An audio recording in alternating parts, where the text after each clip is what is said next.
On the Grind podcast with Lebohang Kotsi. Welcome to On the Grind podcast, episode 14. This time around, we are joined by Kagiso Tloubatla, who is the co-founder of Smart Vest Capital, which is an investment company which specializes in alternative assets. Kagiso, welcome and thanks for joining us. Thanks, my brother. Thanks for inviting me. To begin our conversation, kindly tell us about your background before you co-founded Smart Vest Capital. Yeah, so I studied BCom Finance at the University of Johannesburg, UJ for short. Then during my UJ career, while I was doing my BCom Finance, actually, I started working at Investec's call center. So I actually worked after hours. So I worked at night while I was studying. That for me actually taught me, it was a great introduction into the formal employment world, but it also taught me a lot of principles which I use today in my business. But I did that for 2 years. Then I finished my degree and I got my BCom Finance degree. And then I was at Investec for 6 years. And during my journey at Investec, I worked on a project called Click and Invest, which is a UK robo-advisor. It's a UK robo-advisor startup, which is a 100% subsidiary of Investec, which was also where I learned really about financial inclusion in the first world. You know, the UK is the first world, but they were trying to create these really cool platforms for people to start investing. And that's where really the thought started about how could we do the same thing in South Africa, something very similar, but for the majority of the population. And then I finished my Investec journey off in wealth and investments, where I was a junior wealth manager and we dealt with high net worth clients and we did investments for them. Coming back now to SV Capital, can you tell us in detail what is it all about? So SV Capital is an investment company that is founded by myself and my business partner Ayanda Masuku, who's also the CEO. The reason why we started SV Capital was because we found that in the South African market, there aren't any investment products that speak to majority of the population. When you're looking at investments, you're seeing shares, stocks, and those things are quite complicated, and especially for people that maybe didn't go to school or people that are just not financially sound, those investments could become very daunting and very complicated. We wanted to simplify that for people. And the second thing was we wanted to invest in a socially responsible way. So we wanted our investments to also address social problems. So we don't want to just make money for people, but we wanted to make it in a very responsible way that speaks to South Africa, that really speaks to African problems. So what we then decided to do was we thought back of how did people used to build wealth back in the day? You know, before banks and before technology, how did our forefathers build wealth? And we saw that they used livestock. Our forefathers actually used livestock to build wealth. There's a lot of African sayings, not just South African sayings, that talk about the wealth of a man is in his livestock, or the beauty of a man is in his livestock. Definitely. Yes. So what we then did was we said, look, myself and business partner have got a finance background. How about we really explore this type of thinking and see where it would take us? Then we found that we're actually able to build an investment product. So where we give people the ability to actually invest in physical cows and in physical lambs in order for them to really earn a good return. What we then did was we thought, look, one cow is very expensive, So a lot of South Africans can't just outright go buy one cow, for example, for 8,000 Rand. It's quite expensive. So what we then did was we started using something called fractional investing, which is what they use in equities most of the time. So fractional investing means that someone owns a portion of a cow or a portion of a lamb. They actually don't own the full thing themselves. So they own a portion with a lot more other people. So it's basically like they're crowdfunding one cow, or they're crowdfunding a pool of cows. We rolled that out, and then we found that a lot of stokvels, for example, started being interested in the investment product because it spoke to them. It could be explained to older people, and they would understand how you make money from it, because it's something that their fathers and their grandfathers used to do. And by doing that, we started partnering up with small-scale farmers, because myself and Ayanda are not farmers. We are finance people. And we want to bring specialists on board to be able to build this product. So we partnered up with small-scale farmers, And the one farm we partnered with is Tucson Farming. It's out in Forgeville. It's 100% owned, 100% black-owned farm, and it's owned by a married couple, Siri and Gele. They both own the farm. Amazing people. It's a 150-hectare farm, and they specialize in livestock. So we then partnered with them, and they are farmers, and they look after our livestock for us. They make sure that it's well fed. They make sure that when it's at the optimum weight, it is sold to the market. And the beauty about this investment is that people that have invested with us have actually contributed to creating 6 jobs so far, to creating 6 direct jobs. We're not even counting the indirect jobs. So a very big measure for us, as I mentioned earlier, our investments, we don't want them just to be for people to make money, but we want to do it in a socially responsible way, addressing problems that South Africa has. And unemployment is a very big problem that we have. In the farms that we partner with, we make sure that we're creating jobs in those farms so people can actually work, and so those people can also pay for their kids to go to school. So the ripple effect is massive. But also at the same time, the small-scale farmers that we partner with are the same guys that banks won't look at because they're too small, or they'll say that these guys are not experienced enough. So we do our due diligence on them, and we find that these guys are really good farmers. They just need to be given a break and need to be given a chance. And then we partner with those guys, specifically black farms, and help them grow their operations as well. So, our investments are really in a socially responsible way.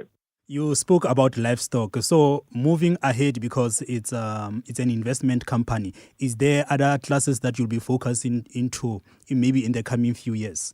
Yes, there definitely will be other classes, which I won't mention now, but yeah, confidentiality, ne? Yes, I'll make it very difficult for our competitors to find out what we're going to be doing. But we are going to be doing some really interesting, cool things. For us, like I said, the key things for us, the key 3 things that we focus on are financial inclusion. We want to create products that are very easy to understand for majority of the population, but also products where they make money, they make good money. Secondly, is job creation. The products that we offer must have the ability to create a lot of jobs. And thirdly, we want to partner with small businesses.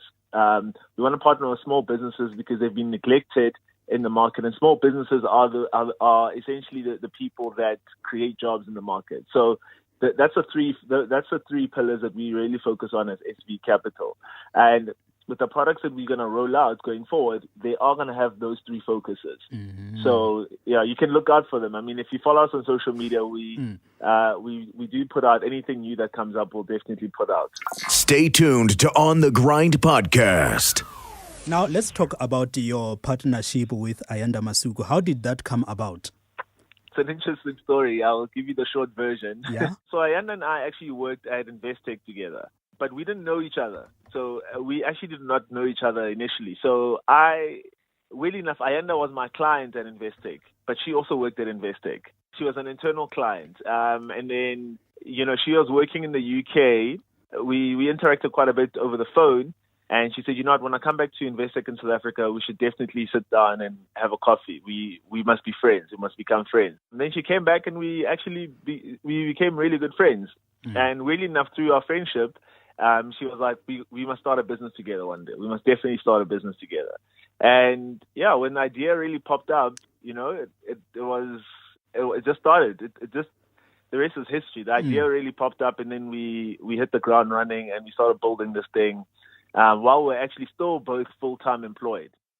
She subsequently left Investec and went to Deutsche Bank, but we're still friends, and we still kept in contact, and we started building this company, and we at this point now.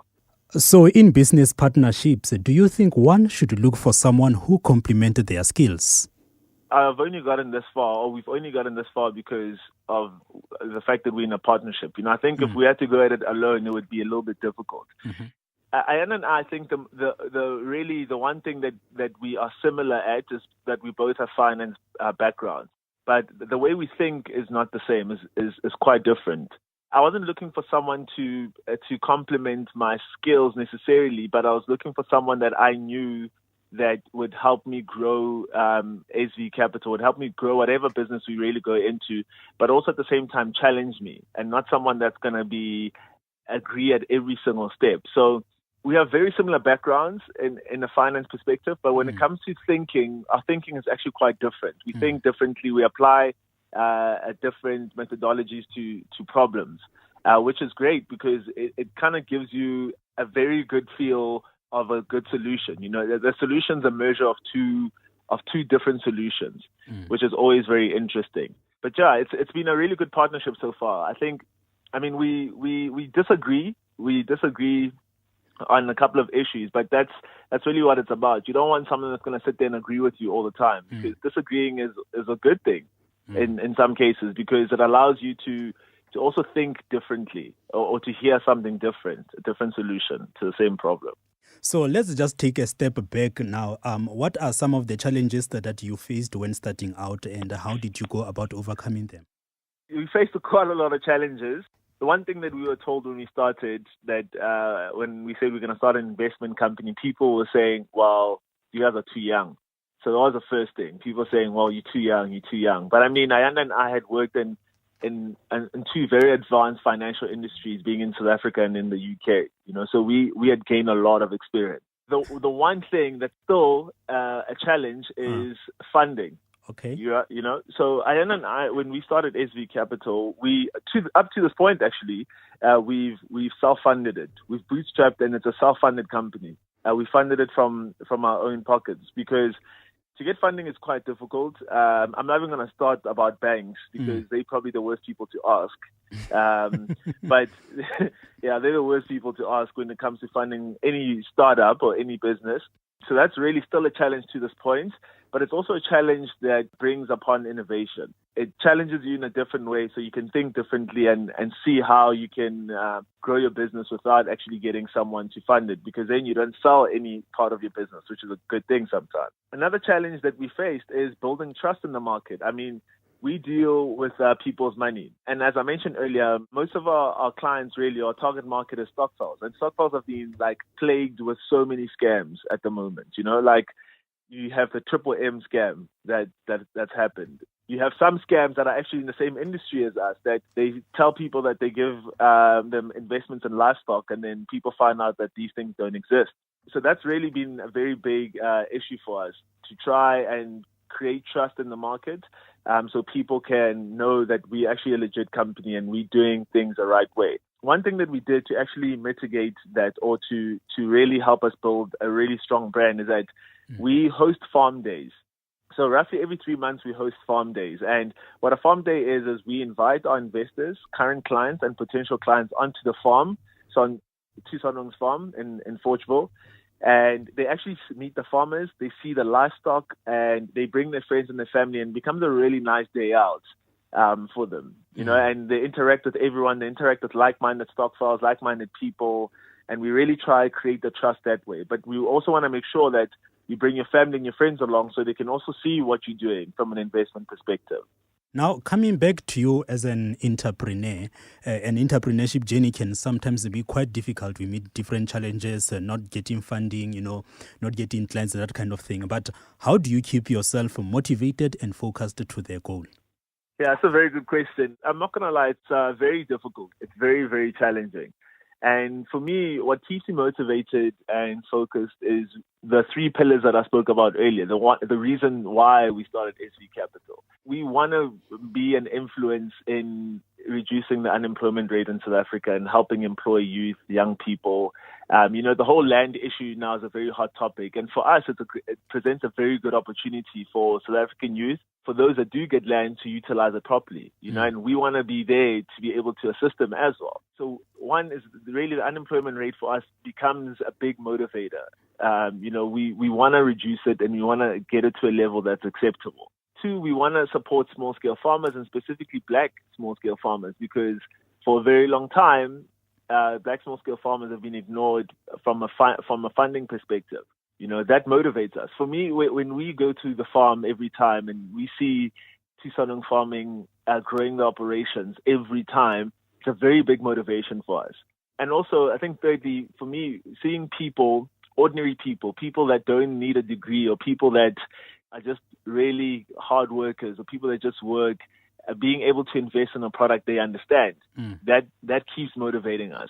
When I speak to someone and I say, look, you can invest in a cow and a lamb, and they immediately understand how it operates, that's big motivation for us. That gives us really the fuel to keep going, because we're not just a company. We want to make sure that we help people build a secure financial future for themselves, a secure financial future for their children, and not feel left out of the economy, the South African economy, or the South African finance system. But also, personal goals for me is, we want SV Capital to be very African centric, an African solution to African problems. We don't want to bring a European solution to Africa, which is what banks have done by giving people investments in shares. We want to give African people African solutions to our African problems. And that, for me, is still a very big motivator. You're listening to On the Grind podcast. Now, before we wrap up, what advice do you have for someone who is currently full-time employed but would like to start their own business? What can you say to them? The one thing I can say, or a couple of things I can say, is that when you're full-time employed and you want to start your own business, it's going to be challenging. And one of the things that I struggled with personally when I was resigning from my full-time job, which was a very nice job, was the fact that I wasn't going to get a set salary every month. Yeah. Once you can go past that point, it becomes easier to resign. I think what people tend to do when they start working is that we all get excited, which is not a bad thing sometimes. We all get excited when we buy cars and we buy houses and we have all this debt. But when you want to resign, when you're an entrepreneur that's currently full-time employed and you want to resign, you want to make sure that when you resign, you're comfortable enough to know that you can still service your debt maybe in the first 6 months while you're building your business. So make sure that you actually prepare yourself financially and mentally before you leave your job, because I can promise you will face difficulties if you don't prepare yourself. You must take calculated risks. Don't just resign from your job and not have a plan. Take calculated risks. Resign knowing, okay, this is the plan. I know for 6 months I'm going to operate and I'm not going to get a salary. So I've got money saved up to actually service my current responsibilities or my current obligations. The other thing is there's never a good time to resign. There's never a good time to start becoming an entrepreneur. There's a saying that says the best time to have planted a tree. I think it says the best time to have planted a tree 20 years ago is today. So there's never a really good time. You'll have a lot of people giving you negative advice, saying, I don't think it's a good idea. The one thing that I was always taught and that I'm always told is a soldier does not listen to a civilian when it's given advice about war, because a civilian has never been in war. So you're taking advice from people that are basically imposing their fears on you. And there's no such thing as failure. If you decide to resign and you start your business and it doesn't work out, I promise you would have learned some very valuable lessons that will help you in the long run. Even if entrepreneurship is not your thing anymore and you go back into the formal employment world, you would have learned skills that most people in that space do not have anyway. But good luck and definitely do it. Do it. I think it's a journey. It's a self-journey. It's a self-discovery journey. And you will learn something. You are bound to learn something.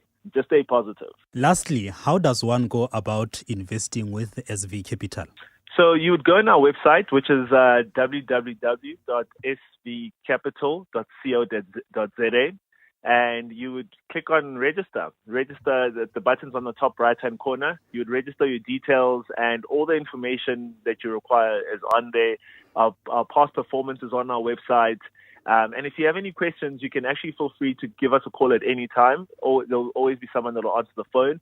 And we also have a WhatsApp line, which is, I think a lot of people find that easier to use because you can just text. We have a WhatsApp line where you can actually text us and someone will respond to you to any answers to your questions. But the one thing I also want to say is when it comes to investments, we always say, do not invest with us if you do not understand what we do.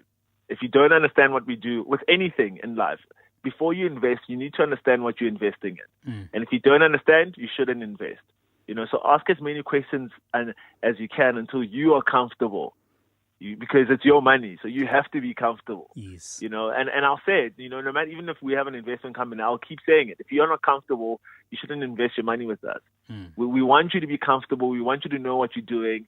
And we want you, when you invest, you have asked all the questions that you could possibly think of. Kagiso, thank you so much for sharing your business journey with us, and all the best with SV Capital. Thanks, my brother. Hopefully, when in a couple of years' time, when we're a bit bigger, you invite me again so we can have a conversation. Definitely, without a doubt, my brother. In fact, on the other hand, I am gonna be joining you guys, I think, in a couple of months. I have been researching in the background, but definitely, I'm gonna be joining you guys. Yes, definitely. And I'll send you an invite to our farm day so you can come to the farm and see the animals. On the Grind Podcast with Lebohang Kotsi.